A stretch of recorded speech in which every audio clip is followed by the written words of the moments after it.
Welcome to Samba Samba. Enjoy the video. You begin by ensuring prerequisites are met. Update WhatsApp, backup chats, and keep your phone unlocked. Then open Settings, tap Account, and choose two-step verification. You're starting the action now. Select Enable and decide between a 6-digit PIN or a longer passphrase. Use a memorable but unique key, otherwise recovery becomes difficult.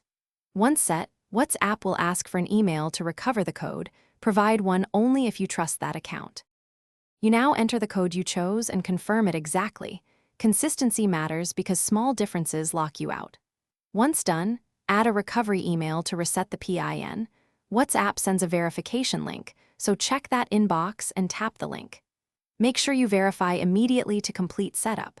After verification, enable biometric unlock if your device supports it, because that stores convenience without exposing the actual code. And the app will prompt for the code periodically for security. To finish, test the new protection. Simulate reinstall or sign out and sign back in, then enter your PIN when prompted.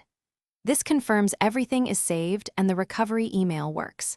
If something goes wrong, like a forgotten code, use the recovery email first. If unavailable, note WhatsApp enforces a waiting period before reset, so be prepared.